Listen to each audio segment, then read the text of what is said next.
ஞானானந்தமயம் தேவம் நிர்மலஸ்படிகாகிருதிம் ஆதாரம் சர்வ வித்யானாம் ஹயக்ரீவம் பாஸ்மகே.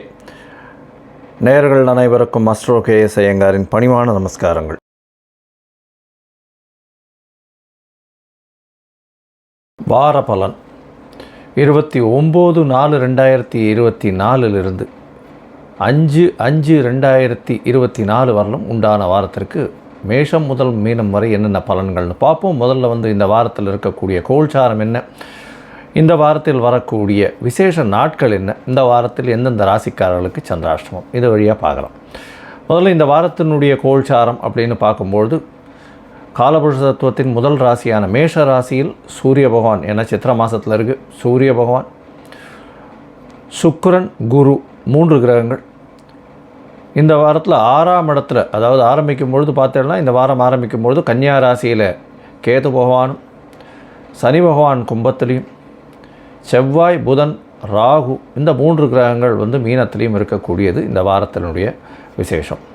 இந்த வாரத்தில் பெயர்ச்சின்னு பார்த்தீங்கன்னா வருட கிரகமான குரு பகவான் மேஷத்திலிருந்து ரிஷபத்துக்கு போகிறார். 1/5/2024 சாயந்தரம் ஒரு 5:30 மணிக்கு கிருத்திகை 1ஆம் பாதத்திலிருந்து கிருத்திகை 2ஆம் பாதத்திற்கு மேஷராசியிலிருந்து ரிஷபராசிக்கு போகிறார். தனியாக குரு பெயர்ச்சி பலன்கள் போட்டிருக்கேன், அதையும் பாருங்க ஒரு ராசிக்கும். சந்திர பகவான் இந்த வாரத்தில் பூராட நட்சத்திரம் தனுசு ராசியிலிருந்து ரேவதி நட்சத்திரம் மீன ராசி வரலும் போகிறார். அதாவது தனுசு, மகரம், கும்பம், மீனம் 4 ராசிகளுக்கு போகிறார். இந்த வாரத்தில் பார்த்தேனால் வரக்கூடியது, இந்த வாரத்தில் ஆரம்பிக்கும் பொழுதே சஷ்டி திதி, அதாவது 29ஆம் தேதி அன்னைக்கு சஷ்டி திதி. சஷ்டி திதியில் விரதம் இருப்பவர்களுக்கு சஷ்டியில் விரதம் இருந்தால் அகப்பையில் வரும் அப்படின்னு சொல்லக்கூடியது குழந்தை பிராப்திக்கு மிகவும் ஏற்றமான காலகட்டம். இதை தவிர முருகனுக்கு வழிபாடு மிகவும் ஏற்றம். அதாவது முருகப்பெருமானை நினைத்து சஷ்டி திதி என்று விரதம் இருப்பவர்கள் நினைத்த காரியம் கைகூடும். இந்த வாரத்தில் பார்த்தேனால் 1/5/2024 அன்றைக்கி குரு பெயர்ச்சி பலன்கள். குரு பகவான் மேஷராசி கிருத்திகா நட்சத்திரம் 1ஆம் பாதத்திலிருந்து கிருத்திகா நட்சத்திரம் 2ஆம் பாதம் ரிஷபராசிக்கு போகிறது பெரிய விசேஷம். இதன் மூலியமாக அவருடைய பார்வையும் அவர் இருக்கும் இடத்தை வைத்தும் பார்வை பலனை வைத்தும் ஒரு ராசிக்கும் தனித்தனியாக மேஷம் முதல் மீனம் வரை உண்டான ராசிகளுக்கு உண்டான பலன்களை போட்டிருக்கேன், பாருங்கள் அவசியமாக. இந்த வார கடைசியான 4ஆம் தேதி, அதாவது இந்த வாரம் சனிக்கிழமை 4ஆம் தேதி அன்றைக்கி பார்த்தோம்னா 4/5/2024 அன்றைக்கி ஏகாதசி. இந்த ஏகாதசி விரதம்ன்றது வைஷ்ணவர்களுக்கு மிகப்பெரிய ஏற்றம். அதாவது இது கிருஷ்ணபக்ஷ ஏகாதசி, மூவிங் டுவர்ட்ஸ் அமாவாசை, அதனால் கிருஷ்ணபக்ஷ ஏகாதசி இது மிகப்பெரிய விசேஷம். பாப விமோசன ஏகாதசின்னு பேர். இந்த விரதம் இருப்பவர்கள் எந்த விதமான பாவங்களாக இருந்தாலும், தவறு எந்த ஒருத்தருக்கு பண்ணியிருந்தாலும் அதை போக்கக்கூடிய பாப விமோசனி அப்படின்னு சொல்லக்கூடிய ஏகாதசி. இன்றைக்கி 4/5/2024 அன்றைக்கி பார்த்தோன்னா அக்னி நட்சத்திரம் ஆரம்பம் அப்படின்னு போட்டிருக்கும். அக்னி நட்சத்திரம் அப்படின்னா பரணி 3ஆம் பாதம் அப்படின்னு சொல்லக்கூடிய 3ஆவது பாதத்திலிருந்து, பரணி நட்சத்திரம் 3ஆவது பாதத்தில் சூரிய பகவான் பிரவேசிக்கிற காலத்திலிருந்து ரோகிணி நட்சத்திரம் 2ஆம் பாதம் வரலும், அதாவது கிட்டத்தட்ட 8 பாதங்கள். பரணி 3, 4, கிருத்திகை 4 பாதங்கள், ரோகிணி 2 பாதம், 8 பாதங்கள் சூரிய பகவான் மூவ் பண்ணுற காலகட்டம். கிட்டத்தட்ட ஒரு ஒரு 25-26 நாள் வச்சுக்கோங்களேன். ஏன்னா ஒரு பாதம் தாண்டறதுக்கு 3.2 டிகிரி, ஒரு நாளைக்கு 1 டிகிரி தாண்டுவார் சூரிய பகவான். அதனால் 3 நாளும் 20 நாழிகை அப்படின்னு சொன்னால் 8 மணி நேரம் வரும். அதனால் 8 பாதங்கள் தாண்டணும் அப்படின்னா கிட்டத்தட்ட அவர் 25-26 நாள் ஆகும். ஸோ 4ஆம் தேதியிலிருந்து 29ஆம் தேதி வரலும் கிட்டத்தட்ட அக்னி நட்சத்திர காலம் அப்படின்னு சொல்லக்கூடியது. அது 4/5/2024 29/5/2024 வரலும் உண்டான காலத்தை அக்னி நட்சத்திர காலம்னு சொல்லக்கூடியது. இந்த காலகட்டத்தில் பொதுவாகவே சுபகாரியங்கள் பண்ணுறது இல்லை. அதாவது இப்போ வீட்டில் சுபகாரியங்கள்னு சொல்லக்கூடிய திருமணம், காது குத்தல், இந்த மாதிரியான சீமந்தம், இந்த மாதிரியான விஷயங்கள்லாம் பண்ணுறதில்லை. இது ரொம்பவும் முக்கியமான விஷயம். இந்த வாரத்தில் எந்தெந்த ராசிக்காரர்களுக்கு சந்திராஷ்டமம்னு பார்த்தா ரிஷபம், மிதுனம், கடகம், சிம்மம் இந்த 4 ராசிக்காரர்களுக்கும் சந்திராஷ்டமம் வருது. சந்திராஷ்டமம்னா உங்களுடைய ராசிக்கு 8ஆம் இடத்துல சந்திர பகவான் மறைந்திருக்கக்கூடிய காலகட்டத்தை சந்திராஷ்டமம்னு சொல்கிறோம். சந்திர பகவான் மதிகாரகன், மறைந்திருக்கக்கூடிய காலத்தில் மதி மயங்கக்கூடும், தவறான முடிவுகள் எடுக்கக்கூடிய வாய்ப்புகள் உண்டு. அதனால் முடிஞ்ச வரலும் புதிய முயற்சிகளில் ஈடுபட வேண்டாம். வெளியூர் வெளிமாநிலம் பிரயாணம் வேண்டாம். ஒருவேளை நீங்கள் பண்ண வேண்டிய கட்டாயத்தில் இருந்ததே ஆனால் சந்திர பகவானுக்கு உண்டான எளிய பரிகாரம்னு சொல்லக்கூடிய பால், அதாவது பால் இல்லைன்னா நீர் மோர் இதெல்லாம் வந்து தானம் கொடுங்க. ஏன்னா இப்போ வெய்ய காலம் வேறு, நீர் மோர்லாம் வந்து கொடுத்தலையானால் வழிபோக்கர்களுக்கு சந்திராஷ்டமத்தின் தாக்கம் நிச்சயமாக குறையும்.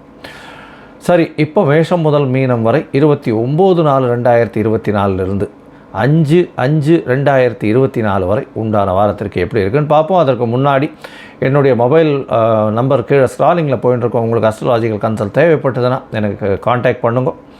உங்களுடைய date, time, place of birth, உங்களுடைய நேம், பேரண்ட்ஸ் நேம் அனுப்பிச்சலையானால் உங்களுடைய ஜாதகத்தை போட்டுட்டு அதில் சந்தி இருக்கான்னு முதல்ல பார்த்துட்டு, அதாவது நட்சத்திர சந்தி, பாத சந்தி, ராசி சந்தி, லக்ன சந்தி, எந்த சந்திகள் இருக்குன்றதை பார்த்துட்டு, அதை தவிர வந்து ராகு கேத்துவில் வந்து எந்த கிரகங்களும் அடைப்பட்டிருக்கா இல்லை சேர்ந்து இதுவாகிருக்கா அப்படின்றதையும் பார்த்துட்டு, உங்களுக்கு உண்டான தசாபுக்தி அந்தரம் சூக்ஷ்மத்திற்கு என்ன பலன்கள் அப்படின்றதையும் பார்த்துட்டு, இன்றைய கோல்சார பிரகாரம் எந்த பலன்கள் வருது அப்படின்றதையும் பார்த்து என்னுடைய கட்டணம் என்னன்றதையும் தெரிவிக்கிறேன். அதை போட்டதுக்கப்புறம் நான் உங்களுக்கு அப்பாயின்மெண்ட் கொடுத்து சொல்கிறேன்.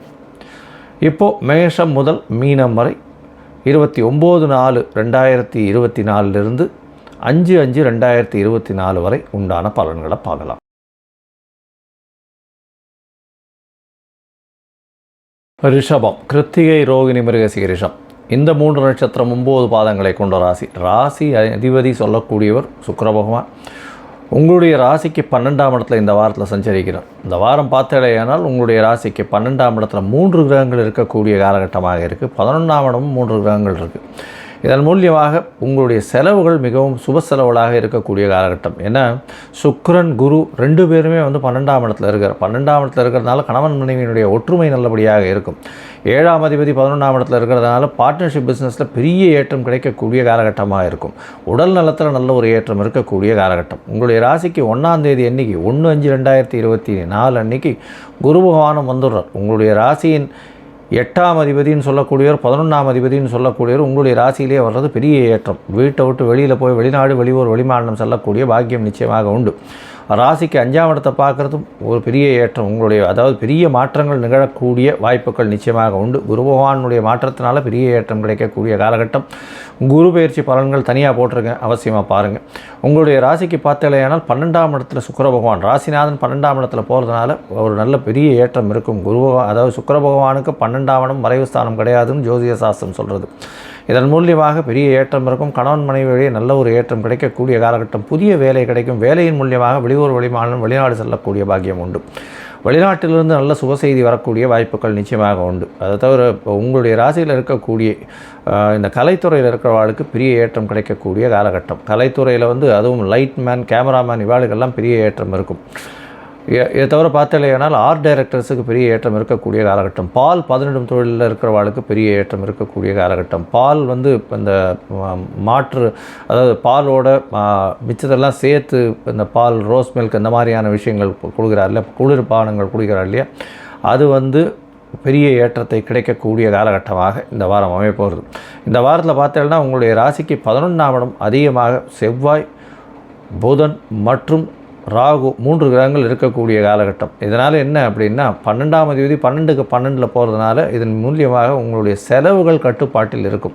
நீங்கள் என்ன இதுவாக இருந்தாலும் செலவுகள் ரொம்ப கண்ட்ரோல்டாக இருக்கக்கூடிய காலகட்டமாக இந்த வாரம் அமைய போகிறது.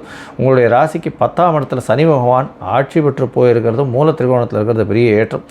உங்களுடைய வேலையில் பார்த்தீங்கன்னா, தொழிலில் பார்த்தீங்கன்னா பெரிய ஏற்றம் கிடைக்கக்கூடிய காலகட்டமாக இருக்குது. அதன் மூலியமாக உங்களுடைய சொந்த தொழில் பண்ணிட்டு இருந்தீங்கன்னா அதில் பார்த்தீங்கன்னா உங்களுடைய தொழிலில் வந்து உங்களுக்கு கீழே வேலை செய்கிறவங்க மூலியமாக சிறு சிறு பிரச்சனைகள் வரும்.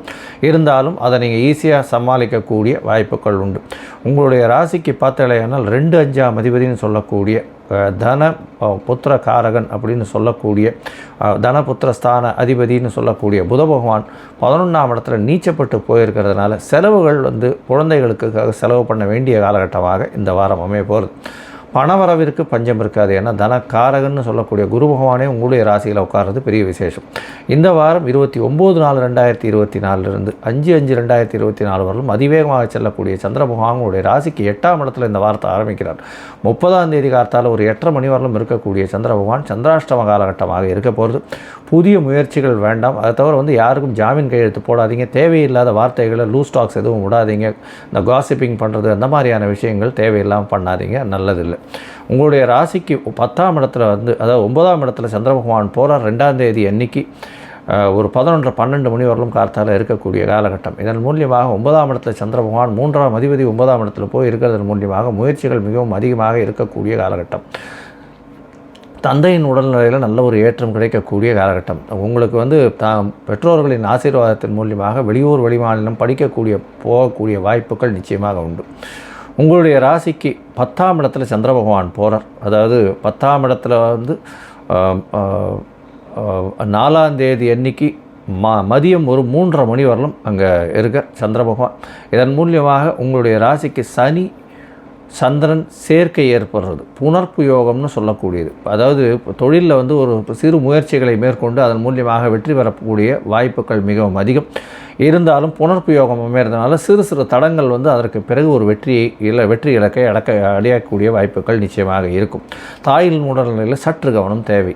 அதை தவிர உங்களுடைய ராசிக்கு 11ஆம் இடத்துல சந்திர பகவான் போகிறார். 4 கிரகங்களோடு சேர்ந்து, அதாவது 3 கிரகங்களோடு சேர்ந்து இருக்கக்கூடிய காலகட்டம். 6ஆம் தேதி அன்றைக்கி வரலும் 6ஆம் தேதி மாலை ஒரு 5 மணி வரலும் இருக்கக்கூடிய காலகட்டமாக அமைய போகிறது. 11ஆம் இடம் வலுப்பெற்று போய் இருக்கக்கூடிய காலகட்டமாக இருக்குது. சந்திர மங்கள யோகம் அமையிறது. இதன் மூலியமாக பார்த்தோம்னா புதுசாக வீடு மனை வாகனம் வாங்கக்கூடிய பாக்கியம், வீட்டை விற்று அதன் மூலியமாக பொருள் வரக்கூடிய பாக்கியம், அதன் மூலியமாக அதிக லாபம் வரக்கூடிய காலகட்டமாக அமைய போகிறது. பொதுவாகவே இந்த வாரம் பார்த்தோம்னா இந்த ரிஷபராசிக்காரர்களுக்கு நல்ல ஏற்றமான காலமாக இருக்குது. நீங்கள் அருகில் இருக்கக்கூடிய ஆஞ்சநேயரை போய் வழிபட்டு வாங்க. குரு பயிற்சியில் குரு பகவானுக்கு போய் உங்களால் முடிஞ்ச அதாவது நெய் விளக்கு போட்டு வாங்கும். நல்ல ஒரு ஏற்றமும் மாற்றமும் இந்த வாரமும் உங்களுக்கு வரும்.